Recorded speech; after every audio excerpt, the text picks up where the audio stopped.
Quando a gente começa a projetar, sempre tem aquele hábito específico da gente fazer um tipo de desenho, um tipo de estudo, e geralmente a maioria dos alunos, pelo menos os que eu mentorei, os que eu conheci, né, pessoalmente, começa projetando, desenhando ali uma planta, um croquis, né, que representa uma vista superior, que representa ali as dimensões, né, largura e comprimento. E esse é um questionamento que eu quero trazer para dentro da mentoria, que eu estou trazendo. Inclusive, eu estou gravando esse vídeo porque eu estou escrevendo, né? Reescrevendo as aulas, acrescentando algumas aulas da mentoria para o segundo módulo de projeto.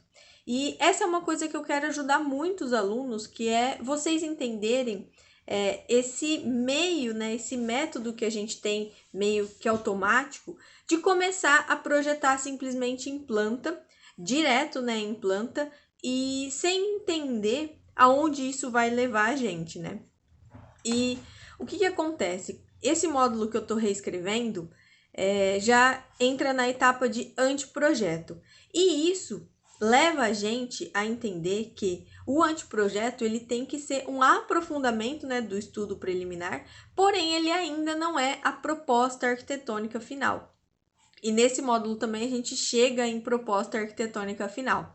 E eu sempre percebo que a grande dificuldade dos alunos está em saber quais desenhos entregar. Mesmo que a faculdade selecione ali uma lista, né? Planta, implantação, cortes, fachadas, vistas.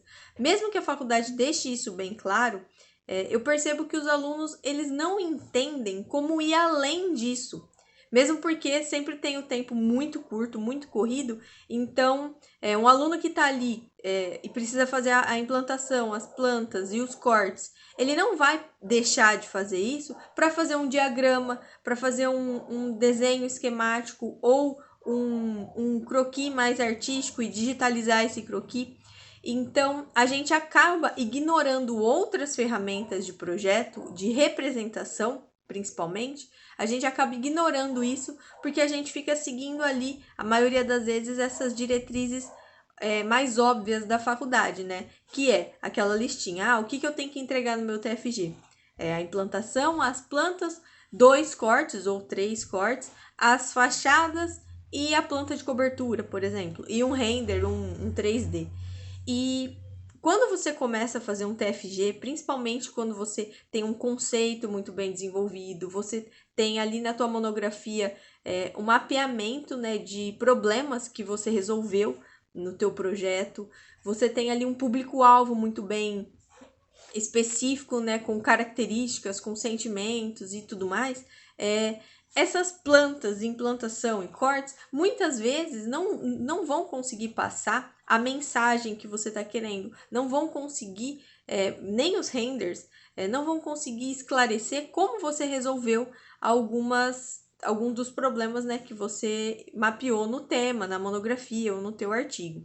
E aí foi inclusive a enquete que eu fiz ontem, para saber de vocês como que está essa representação, como que vocês se preparam, né, para começar a desenvolver esse material gráfico, porque além do tempo, muita gente tem dificuldade de entender como fazer, né, tecnicamente como fazer isso, né? Ah, olha aqueles... Eu tinha muito disso, eu olhava muito projeto de concurso e eu não sabia como representar a maioria, 90% das coisas que estava lá. Nem o render, nem aqueles diagramas. Tanto que uma das coisas que eu sou mais apaixonada, que eu vou mostrar para vocês, é esses diagramas esquemáticos, que é uma das ferramentas que é mais ignorada, né, principalmente no TFG. Em projetos dos outros anos, nem se fala, né? A gente tá ali com aquela entrega padrão, sempre vai entregar, vai plotar, né, na manhã da entrega, enfim. Então, é óbvio que você não ia ali fazer um diagrama no Illustrator, por exemplo, por mais simples, né, que esse diagrama possa ser. Você não prioriza esse tipo de comunicação, de desenho, de representação. E, inclusive, estou falando isso porque o Danilo do Vias, ele tem o Expressando Arquitetura, que vai abrir vagas segunda-feira agora, dia... Deixa eu ver que dia que vai cair. Dia 22? Isso, hoje é sábado. Dia 22 ele vai abrir uma nova turma. E os alunos que estão agora no TFG, ou que principalmente os que não entraram ainda para o TFG, é uma oportunidade enorme de você começar a quebrar esse ciclo vicioso de só projetar em planta e de só representar plantas e o mínimo, né, que é cobrado na faculdade.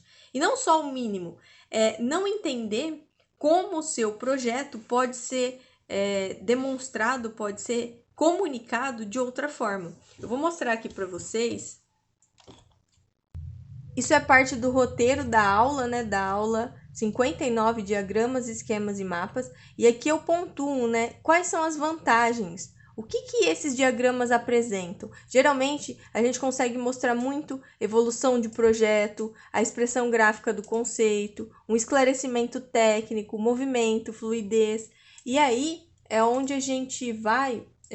aqui, ó, na pasta da mentoria, são diagramas que a gente tem de exemplos, né, para você se inspirar. Então, por exemplo, vamos pegar um aqui, ó, para vocês darem uma olhada. Então, por exemplo, olha aqui, você consegue mostrar uma setorização, uma circulação vertical, coisas que na planta apenas ou na implantação você não ia conseguir comunicar, certo? Olha esse aqui, por exemplo. Você mostra algumas intenções, você mostra ali uma permeabilidade, uma questão de conforto, né, de temperatura. Olha aqui, por exemplo, ó, uma evolução de projeto. Você mostra uma composição, a questão das formas, um detalhe junto com o diagrama.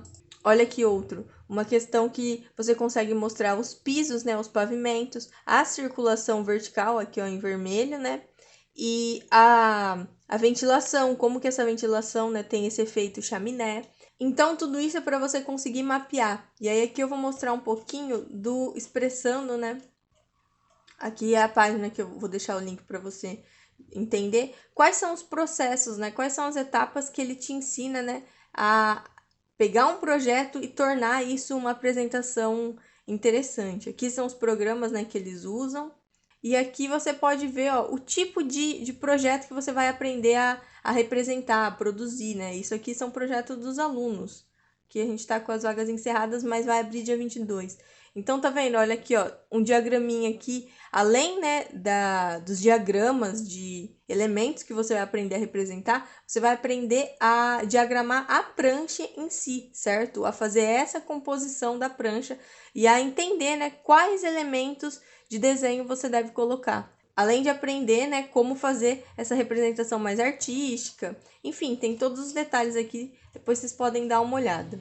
Então, aprender como melhorar a tua representação gráfica é essencial para que você consiga comunicar, né, o que você está pensando, quais são suas ideias. Se você não consegue representar isso graficamente, se você não consegue pôr no papel ou digitalizar ali no computador, se você não consegue colocar isso de forma concreta, visível ali, você não consegue falar sobre a sua arquitetura. Afinal, só falar, né, só escrever um texto ou tentar gesticular ali, não vai conseguir mostrar o que você está querendo dizer. Por isso que a comunicação do arquiteto é baseada nos desenhos, nas representações gráficas, que é o que o Expressando Arquitetura te ajuda a entender. Então, se você tem esses bloqueios, se você fica ali sempre na planta, na implantação, num corte, e ainda assim esse desenho deixa a desejar, prioriza isso. Faz a tua inscrição, dia 22 agora, na segunda-feira, vai abrir uma nova turma. Eu vou deixar o link aqui para você já olhar e já entender, né? Eu já mostrei um pouquinho da página,